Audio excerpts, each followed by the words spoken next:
Dawood Ibrahim. The invisible, he was the ghost of Mumbai.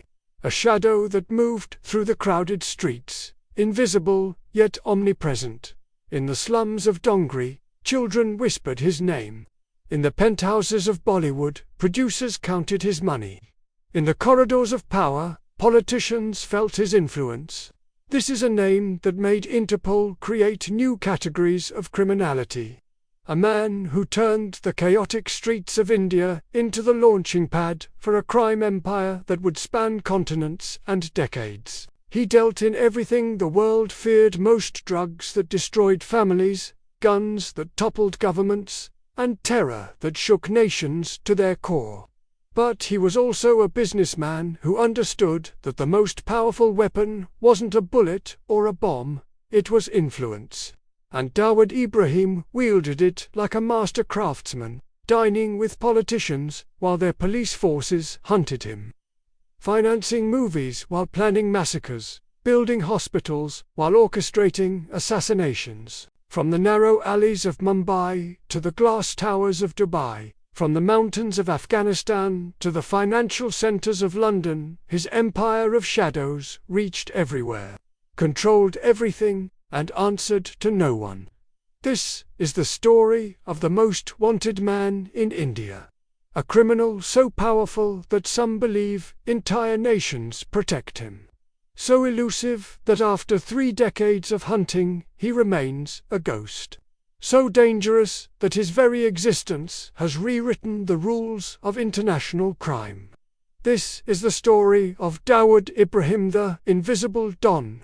The year was 1955. In the suffocating heat of Dongri, one of Mumbai's most violent and impoverished neighborhoods, a child was born who would grow up to become India's most feared criminal.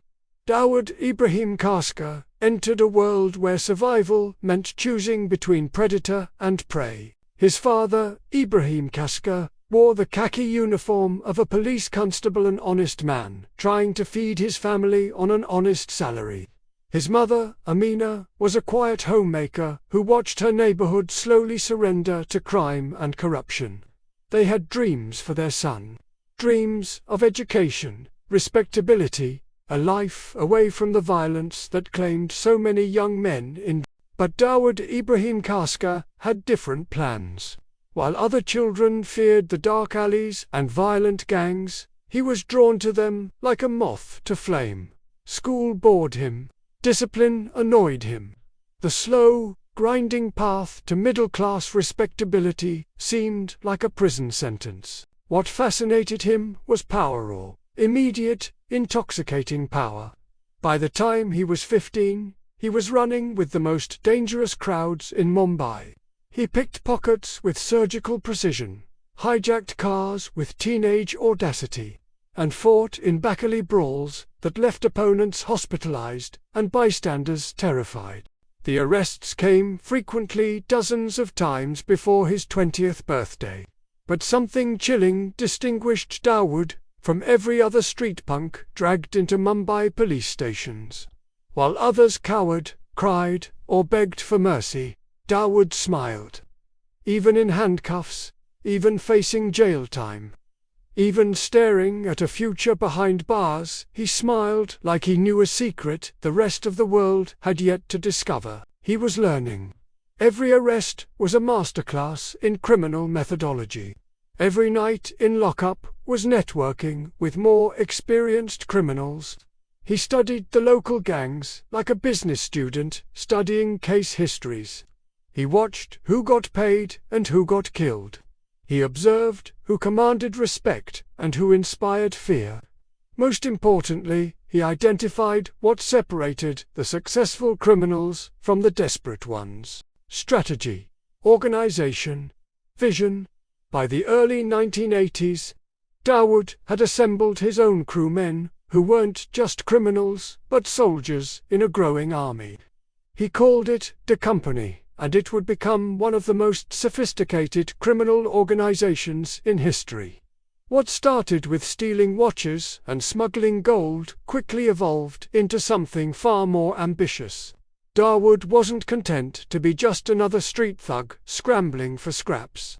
He had studied the successful gangsters of Mumbai, analyzed their methods, identified their weaknesses, and designed something entirely new. He wanted to be a kingpin, and in 1980s Mumbai, where corruption was cheaper than street food and ambition was often a death sentence, Dawood Ibrahim was perfectly positioned to rise.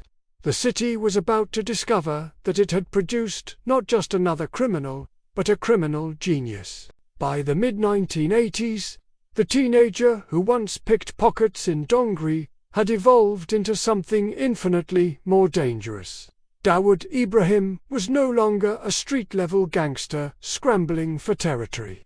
He had transformed into what the world had never seen before, an international crime CEO, running illegal operations with the efficiency of a Fortune 500 company. But empires require distance from law enforcement, and Mumbai was becoming too hot. In 1986, Dawood made the move that would define the rest of his career. He fled India and established his headquarters in Dubai. This wasn't just escape, it was strategic brilliance. Dubai offered everything a crime lord could want: luxury beyond imagination, banking secrecy that protected fortunes, and most crucially, no extradition treaty with India. From the top floors of five-star hotels, surrounded by marble and gold, Dawood Ibrahim began orchestrating a criminal empire that would eventually span 3 continents. D Company became a machine of unprecedented efficiency. Unlike traditional gangs that operated in chaotic, territorial conflicts, Dawood's organization functioned like a multinational corporation. There were departments, specializations, territories, and clearly defined hierarchies. The arms division supplied weapons to terrorist groups, rebel movements, and criminal organizations across South Asia and the Middle East.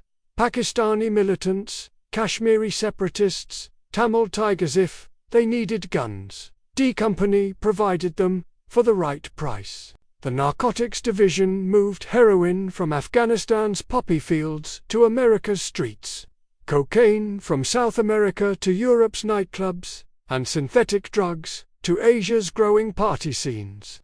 Ocean routes, diplomatic pouches, corrupt customs officials, every method of international smuggling was perfected and exploited. The smuggling division moved gold through customs like water through a sieve, flooding Indian markets with untaxed precious metals.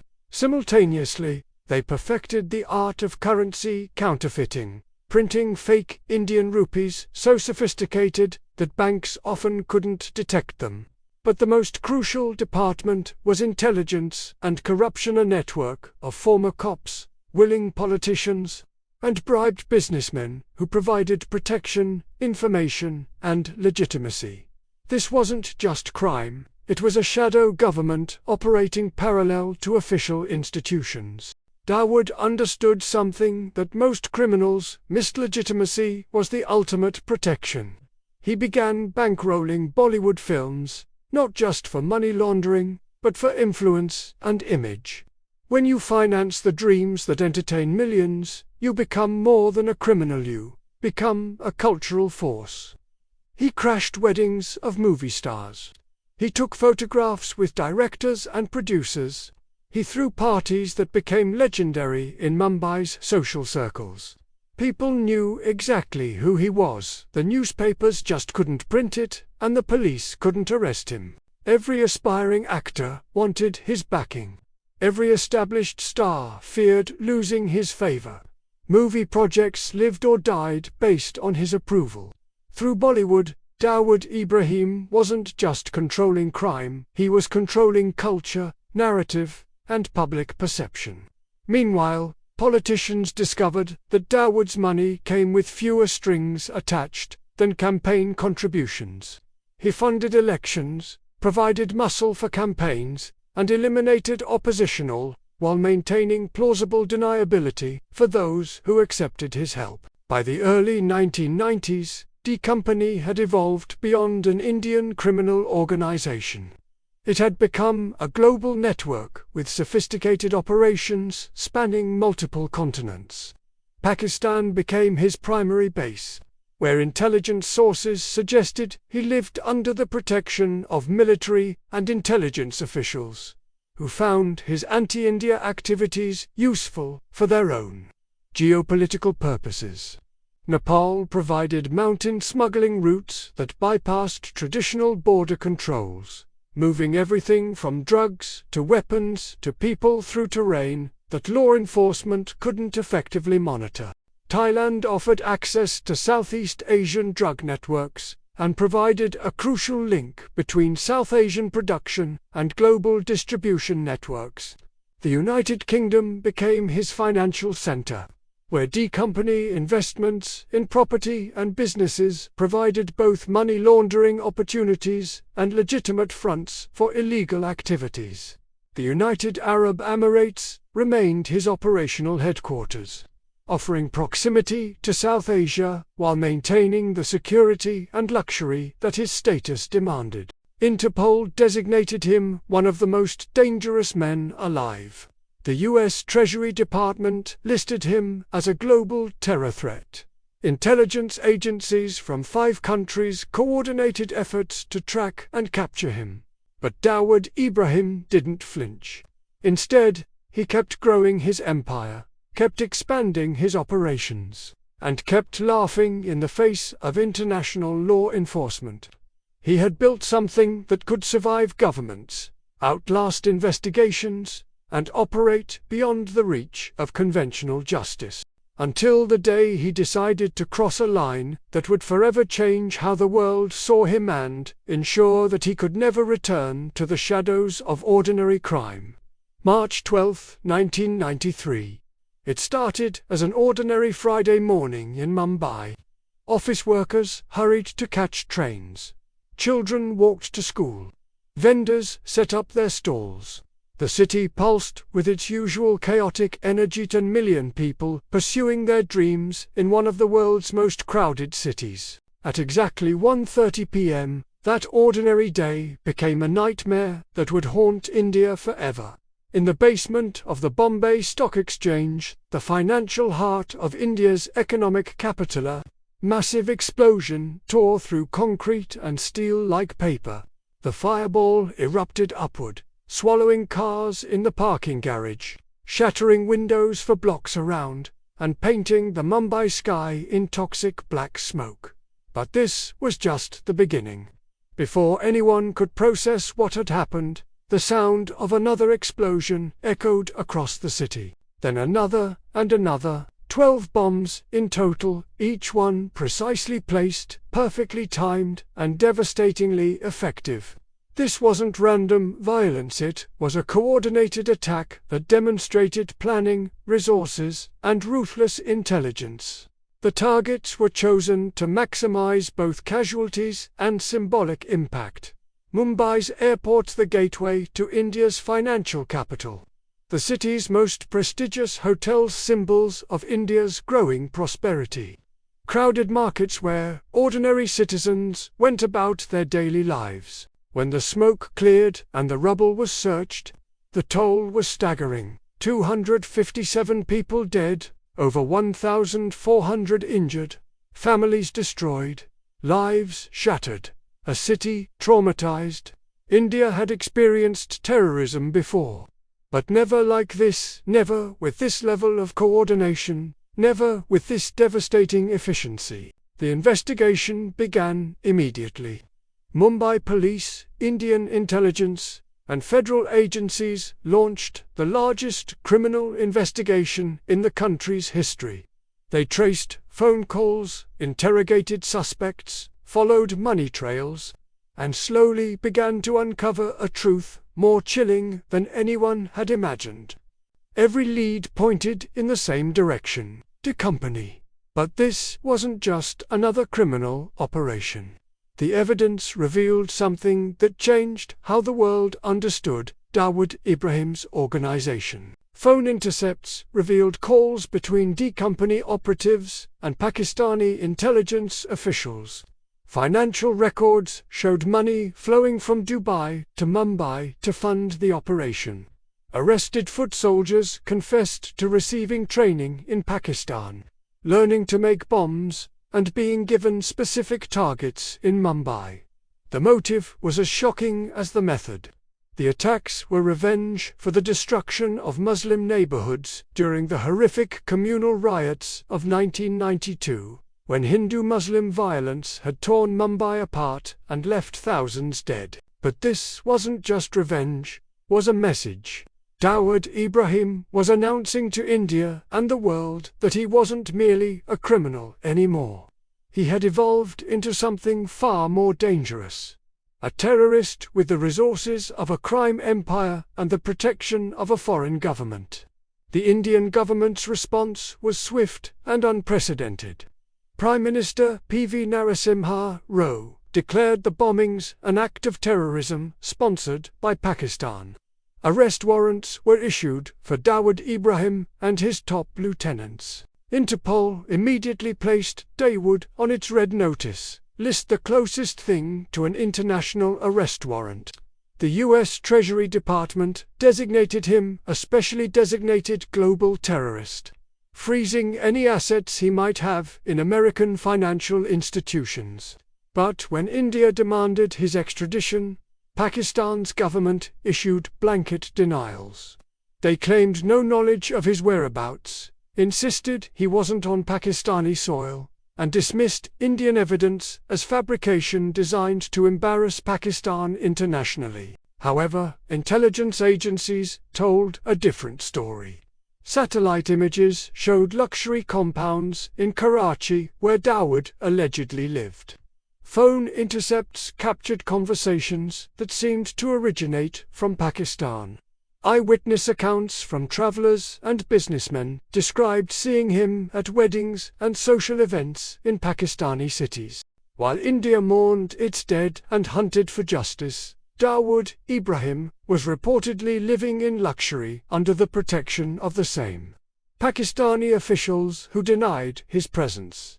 Playing golf at exclusive clubs, attending wedding ceremonies of Pakistani elite families, operating his crime empire with the tacit approval of those who found his anti-India activities useful for their own purposes. The hunt for Dawood Ibrahim became one of the most intensive manhunts in modern history.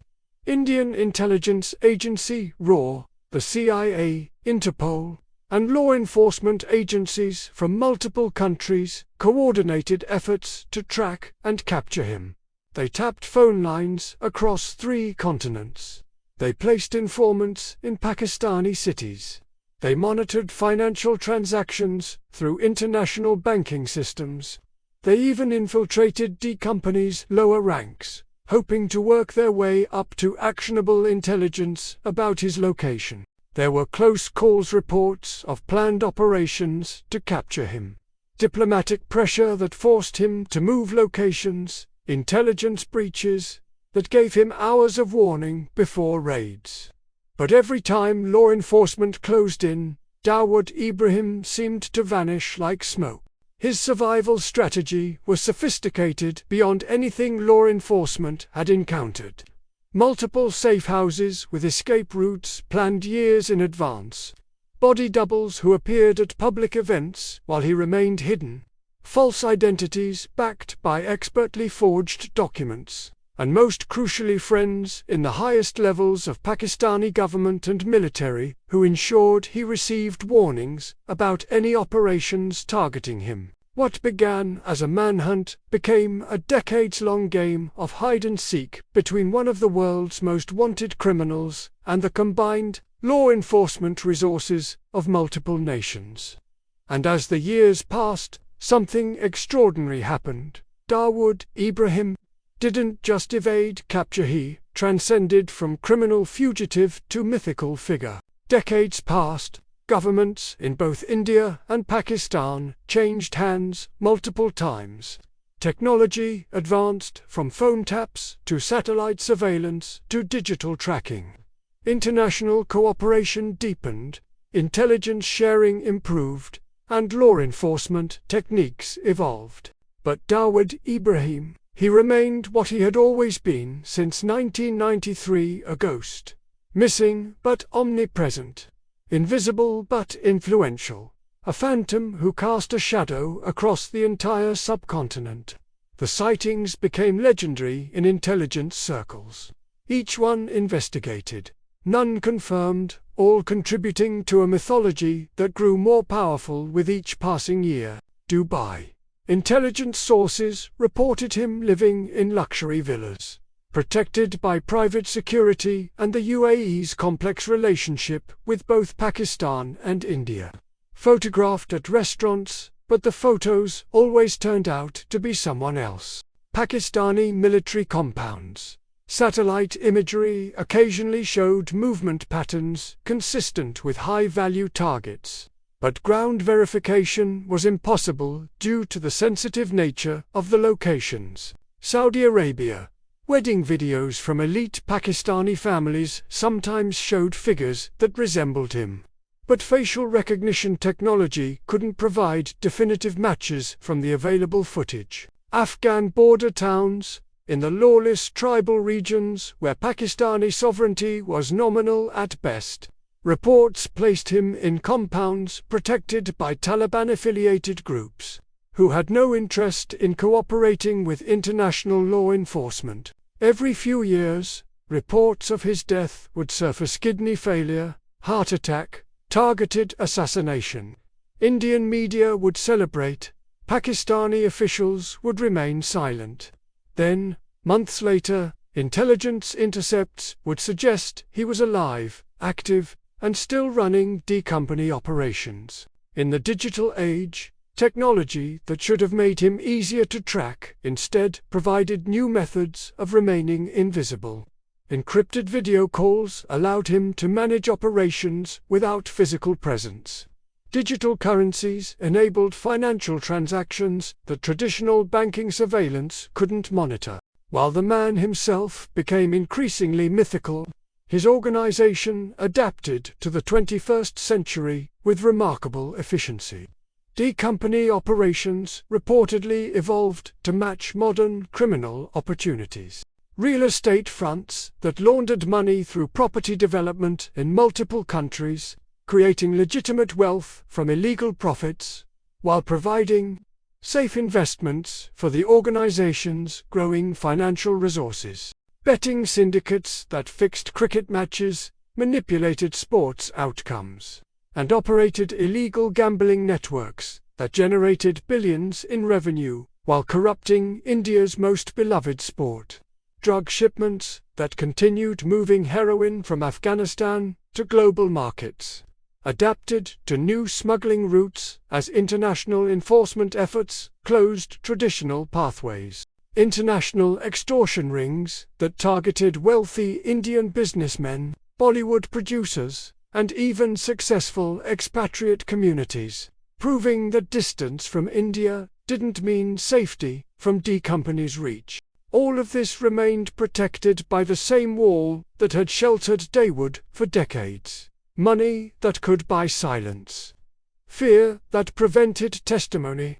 And political calculations that made his capture inconvenient for those with the power to deliver him to justice. Dawood Ibrahim changed what it meant to be a criminal in modern India.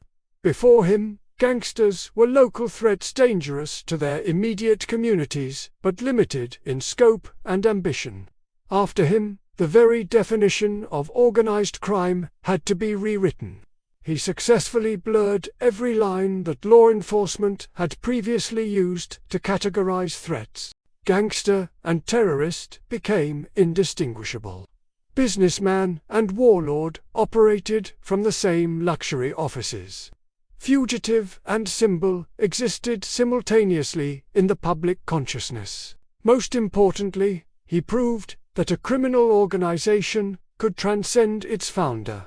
D-Company continued operating, growing, and evolving even as its creator became increasingly distant from day-to-day operations. He had built something that could survive his absence, adapt to his invisibility, and thrive on his mythology. This was perhaps his most terrifying achievement, proving that the most dangerous criminals aren't just individuals, they're systems. Systems that can adapt, survive, and perpetuate themselves long after their creators have vanished into legend. He started with pickpocketing in the slums of Mumbai. He ended up on every international most wanted list, hunted by agencies across 5 continents. Interpol couldn't find him. The CIA couldn't track him. India's most sophisticated intelligence operations couldn't capture him. 3 decades of manhunts, billions of dollars in investigative resources, international cooperation at the highest levels, and still, Dawood Ibrahim remains free. Maybe no one ever will find him. Maybe that was always the point. Maybe the most successful criminals aren't the ones who commit the perfect crime there. The ones who become impossible to catch because they've transcended the very nature of criminality itself. Because Dawood Ibrahim stopped being just a criminal decades ago. He became something more complex and more haunting. India's unanswered question. The wound that won't heal. The fear that lives in every security briefing and every intelligence report. Ongoing influence. He is the subcontinent's ghost, a reminder that in our interconnected world, some threats can't be eliminated, only managed. Some criminals can't be captured, only contained. Some dangers can't be defeated, only survived. And sometimes, the most dangerous man in the world isn't the one you can see coming. He's the one you can't see at all. The invisible Don remains invisible. But his story and his crimes will never be forgotten.